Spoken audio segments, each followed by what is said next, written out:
Hello नमस्कार दोस्तों, स्वागत करता हूं आपका मेरे YouTube channel Rohit Kumar study for job में। दोस्तों आज की इस वीडियो में बात करने जा रहा हूं फिजिक्स में जो ऊष्मा चैप्टर है आपका, ठीक है, उसी से रिलेटेड एमसीक्यूज़ हम देखेंगे। यहाँ पर बहुत ही बेहतरीन एमसीक्यूज़ हैं, सारे लगभग सारे क्वेश्चन एग्जामों में आए हुए हैं, ठीक है। तो देखिए सबसे पहला ही क्वेश्चन बहुत ही बेहतरीन क्वेश्चन है। ये मैंने आपको थ्योरी वाली क्लास में भी बताया था कि किसी वृत्ताकार धातु की प्लेट को जिसमें केंद्र में एक वृत्त छिद्र हो, वृत्ताकार छिद्र हो यानी एक गोल छेद है, और गर्म कर देंगे तो छेद के व्यास पर क्या प्रभाव पड़ेगा। मैंने आपको बताया था चौकोर प्लेट के बारे में, लेकिन यहाँ पे पूछ लिया उसने गोल प्लेट के बारे में, गोली छेद है उसमें, ठीक है। तो क्या प्रभाव पड़ेगा आपको पता ही है, ये बढ़ जाता है भैया, ठीक है। जैसे ही हम उसका तापमान बढ़ाएंगे तो तापमान बढ़ाने पर क्या होगा, ये छेद का जो व्यास है या इसकी त्रिज्या है ये बढ़ेगी, ठीक है। चलिए अगला क्वेश्चन देख लेते हैं। अगला क्वेश्चन है यहाँ पर ये रहा, ठीक। अगला क्वेश्चन है, एक जल भरे बीकर में बर्फ का टुकड़ा तैर रहा है, बर्फ पिघलने के बाद बीकर के जल स्तर पर क्या प्रभाव पड़ेगा। ये क्वेश्चन भी मैं आपको बता चुका हूँ। अगर एक बीकर है, बीकर पे बर्फ़ पड़ी हुई है, और अगर ये बर्फ़ पिघल जाएगी तो पानी के स्तर पर कोई प्रभाव नहीं पड़ेगा, जो इससे पहला था वो ऐसा ही बना रहेगा, यानी पूर्ववत बना रहेगा, यानी पहले के समान बना रहेगा, ठीक है। चलिए अगला क्वेश्चन अगर हम देखें तो अगला क्वेश्चन है यहाँ पर ये रहा, ये है भाई साहब कि किसी झील की बर्फ़ जमी सतह का तापमान है -15 डिग्री सेल्सियस, तो इसके ठीक नीचे जो जल बना हुआ है उसका टेम्परेचर कितना होगा, ये क्वेश्चन पूछना चाह रहा है। तो नीचे का जो जल होगा, मान लीजिए कोई झील है और उसके ऊपरी सतह का टेम्परेचर हो गया -15 डिग्री सेल्सियस, तो नीचे का तापमान कितना होगा। नीचे का तापमान मेरे दोस्त ये होगा 0 डिग्री सेल्सियस, ठीक है। तो बर्फ़ के नीचे का जो जल है वो जल ही रहेगा, जमेगा नहीं, तो उसका टेम्परेचर होगा 0 डिग्री सेल्सियस। अगला क्वेश्चन है, बर्फ़ जमी झील के अंदर मछलियाँ जीवित रहती हैं क्योंकि। अभी ये बात भी हम समझ गए, क्योंकि जो झील होती है, झील की तली पर ही बर्फ़ जम पाती है भैया, ठीक है जी।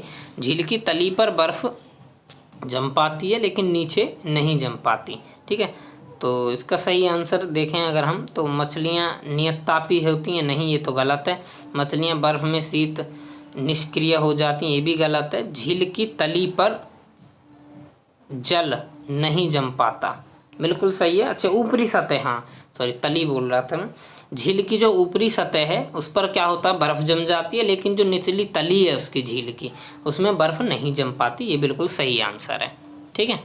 चलिए इसके बाद दोस्तों अगला क्वेश्चन है यहाँ पर, क्या होता है जब जल को 8 डिग्री से 0 डिग्री तक किया जाता है। यानी अगर किसी जल का टेम्परेचर 8 डिग्री सेल्सियस है और उसको हम 0 डिग्री सेल्सियस तक लेके जाएंगे तो क्या प्रभाव पड़ेगा।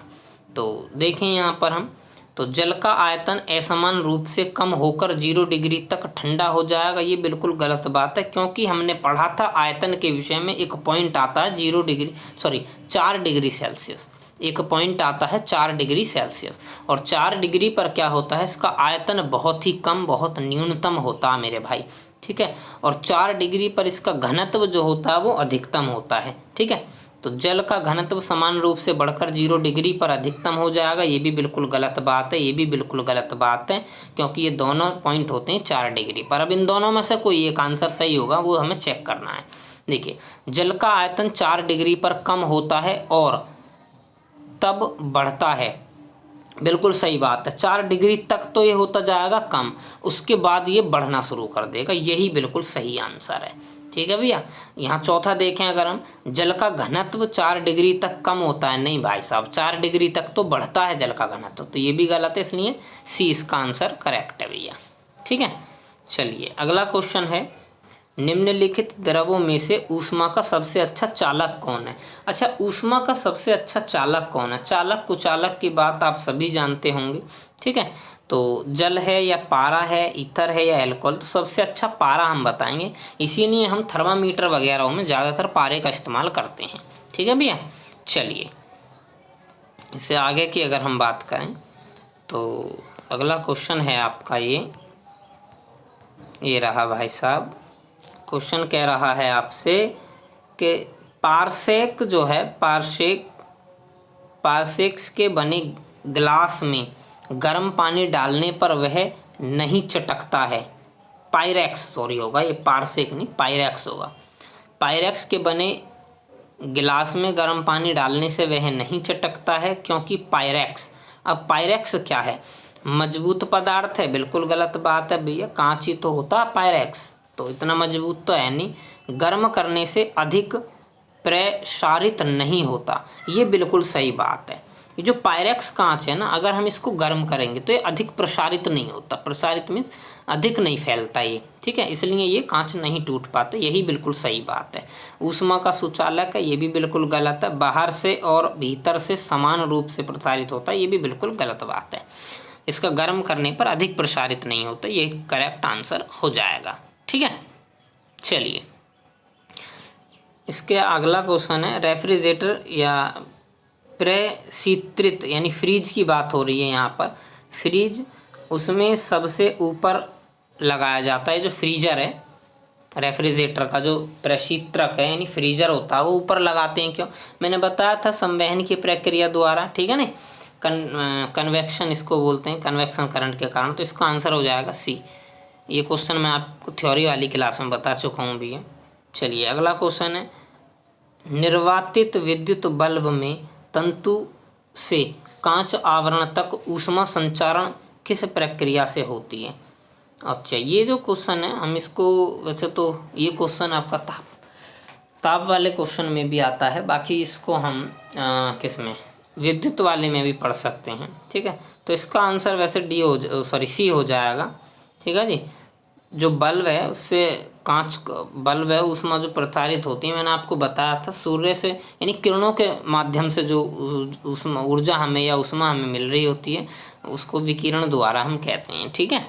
चलिए इसके बाद अगर हम देखें दोस्त तो अगला क्वेश्चन है यहाँ पर, धातु से बने 4 गिलासों में गर्म कॉफ़ी एक साथ डाली जाती है, चारों गिलास बाहर की ओर भिन्न भिन्न पेंट किया गया, चारों गिलासों पर बाहर की ओर भिन्न भिन्न पेंट किया गया है। कुछ समय बाद कॉफ़ी जो है उस गिलास में सबसे ठंडी होगी जिसका पेंट। अब ये क्वेश्चन पूछा गया कि 4 गिलास हैं और उन 4 गिलासों में क्या है, हमने पेंट कर रखा है अलग अलग रंग से।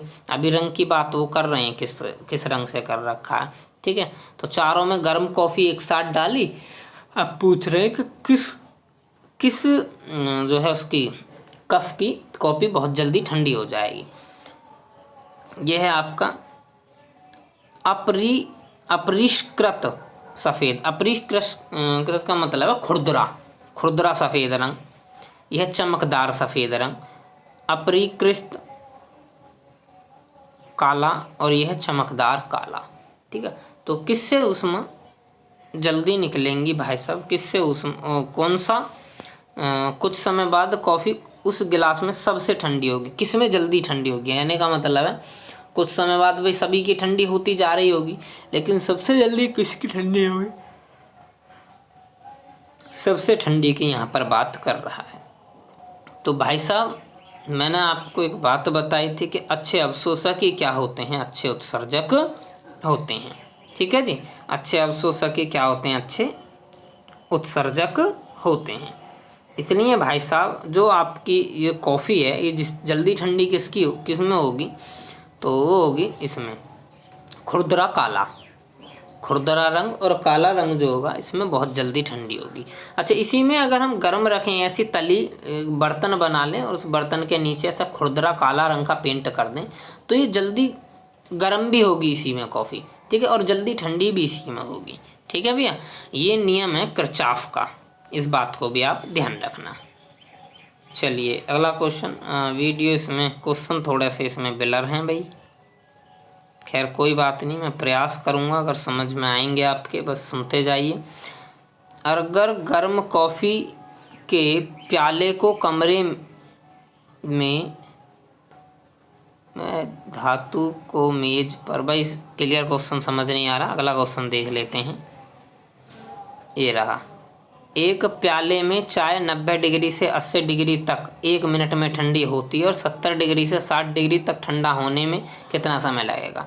तो देखो भैया, ये है न्यूटन का शीतलक नियम पर आधारित। मैंने आपको बताया था इसमें एक अपना आप टेम्परेचर मान लेना, वातावरण का टेम्परेचर मान लिया मैंने, 40 मान लिया। अब देखिए, अगर 40 में उसको मान रहा हूँ तो यहाँ पर मैं क्या देख रहा हूँ कि 90 से 40 आने में 50 और 70 से 40 आने में 30। तो भाई साहब अब किसको जल्दी ठंडा होना पड़ेगा भाई? ज़्यादा वाली वैल्यू को। मैंने बताया था ज़्यादा वाली वैल्यू जल्दी तेज़ी से ठंडी होगी। तो इसका सही आंसर हो जाएगा ये। अगर 1 मिनट में हो रही है, इसने कह दिया कि 90 वाली जो है 1 मिनट में ठंडी हो रही है, तो ये 1 मिनट से अधिक समय लेगी। तो इसका सही आंसर होगा 1 मिनट से अधिक समय, यानी कि डी इसका करेक्ट आंसर होगा। चलिए अगला क्वेश्चन है मेरे दोस्त, किसी द्रव की वाष्पन की दर, किसी द्रव की वाष्पन की दर क्या होती है? द्रव के तापमान पर निर्भर करती है, बिल्कुल सही बात है। चारों ओर के वायु के तापमान पर निर्भर करती है, ये भी बिल्कुल सही बात है। और द्रव की सतह के क्षेत्रफल पर निर्भर करती है, ये भी बिल्कुल सही बात है। द्रव की वाष्पन की दर, जो क्षेत्रफल बड़ा होगा जल्दी भाप बनेगी नहीं। तो ये सारी चीज़ें बिल्कुल सही हैं, उपरोक्त सभी इसका सही आंसर हो जाएगा। अगला क्वेश्चन अगर हम देखें कि मिट्टी के बने घड़े में भरा जल ठंडा हो जाता है क्योंकि? क्यों भाई साहब मिट्टी के घड़े जो जल है उसमें ठंडा हो जाता है? ऑप्शन है यहाँ पर, मिट्टी के घड़े की ऊष्मा धारिता अधिक होती है, मिट्टी का घड़ा ऊष्मा का अच्छा विकारक होता है, ठीक है। और 2 ऑप्शन इधर होंगे आपके, तो यहाँ पर हैं। अब ये भी क्लियर नहीं आ रहा, कोई बात नहीं भैया, जितना आएगा समझते हैं। घड़े के छिद्रों से जल बाहर आकर वाष्पीकृत हो जाता है, और है एक घड़ा जल की ऊष्मा को अपने में सोख लेता है। ये 4 ऑप्शन है, तो इसका करेक्ट आंसर हो जाएगा भाई साहब सी। घड़े में जो छोटे छोटे छिद्र होते हैं ना भैया, उनसे क्या है जल बाहर आता है और बाहर आकर क्या है वाष्पीकृत हो जाता है, ठीक है। तो इसीलिए अंदर का जल जो है वो ठंडा हो जाता है। चलिए अगला क्वेश्चन देखते हैं।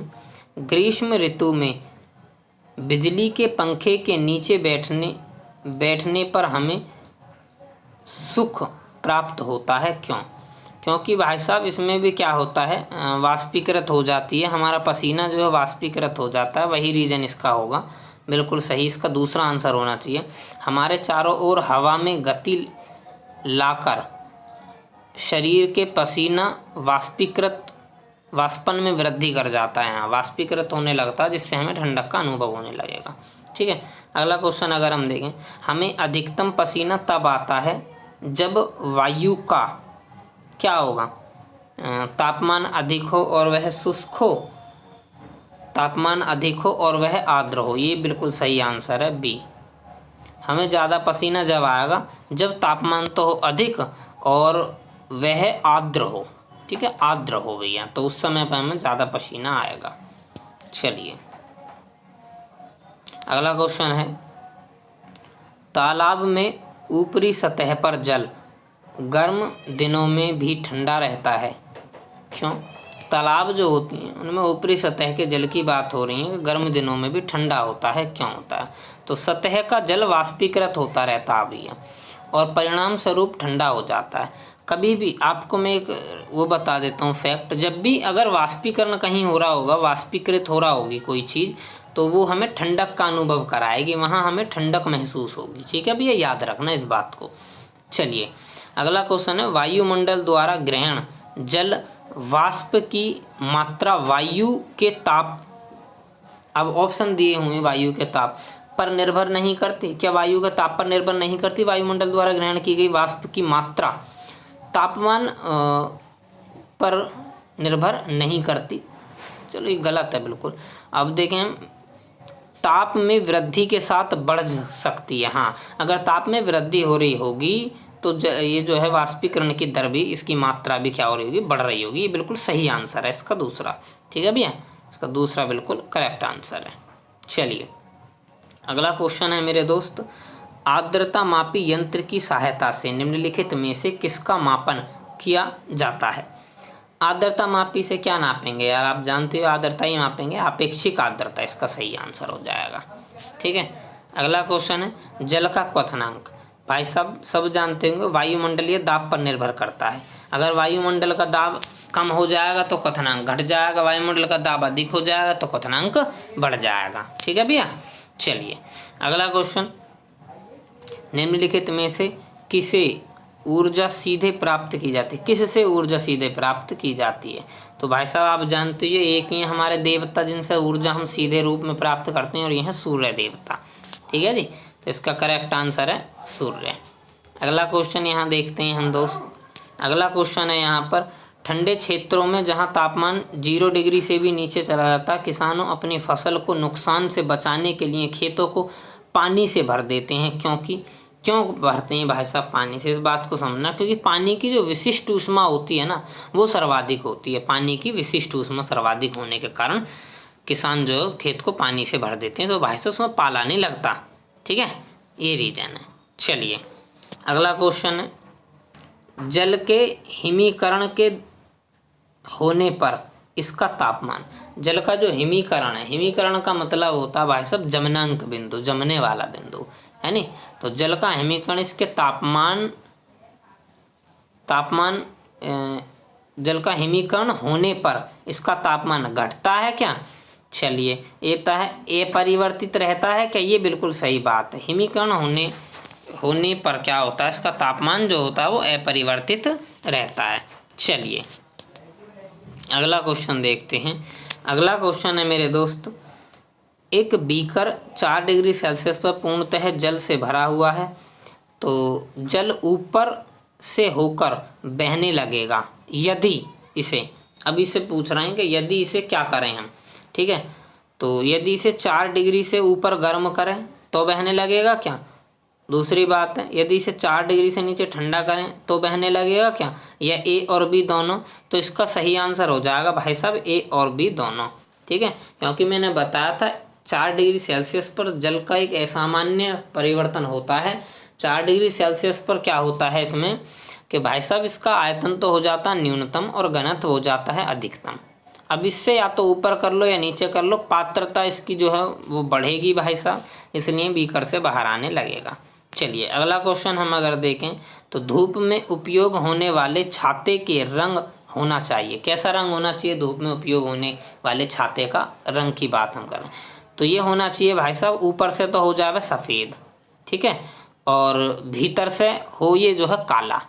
तो ऊपर से अगर सफ़ेद होगा तो सूर्य की किरणें आएंगी और टकरा कर चली जाएंगी। तो धूप से बचने वाला जो वो है छाता, उसको ऊपर से सफ़ेद होना चाहिए, अंदर से काला। चलिए अगला क्वेश्चन हम देख लेते हैं। अगला क्वेश्चन है यहाँ पर, मैदान की अपेक्षा रेगिस्तान की रातें अधिक ठंडी होती हैं क्योंकि भाई साहब वही अच्छे अवशोषक ही अच्छे उत्सर्जक होते हैं। इसका सही आंसर हो जाएगा बालू जितनी जल्दी गर्म होता है उतनी ही जल्दी ठंडा हो जाता है। ये बिल्कुल सही आंसर है इसका। ठीक है जी। चलिए अगला क्वेश्चन देखते हैं, और अगला क्वेश्चन है, आजकल पेट्रोल में शीशा नहीं मिलाया जाता, यह इसलिए कि क्यों नहीं मिलाया जाता? क्योंकि भाई साहब शीशा रहित पेट्रोल प्रदूषक नहीं फैलाता। ये बिल्कुल सही आंसर है। शीशे के कारण ही पेट्रोल से प्रदूषण करता था, और अगर उसमें शीशा ना मिलाएंगे तो वो प्रदूषण नहीं करेगा। वात्य भट्टी या ब्लास्ट फॉर्नेस में उत्पादित लोहा जो होता है, वात्य भट्टी में जो उत्पादित लोहा होता है वो होता है कास्ट आयरन होता है। वो कौन सा होता है? Cast iron. ये डायरेक्ट हमें याद करने वाला क्वेश्चन है भैया। चलिए अगला क्वेश्चन है, और अगला क्वेश्चन क्या कह रहा है? अगला क्वेश्चन कह रहा है कि पानी से ऊपर तक भरे एक मग में पानी की सतह पर बर्फ़ का एक टुकड़ा पड़ा हुआ है, जब बर्फ़ पिघल जाएगी तो क्या होगा बता रखा है मैंने ये क्वेश्चन, अपरिवर्तित। स्तर इसका रहेगा अपरिवर्तित।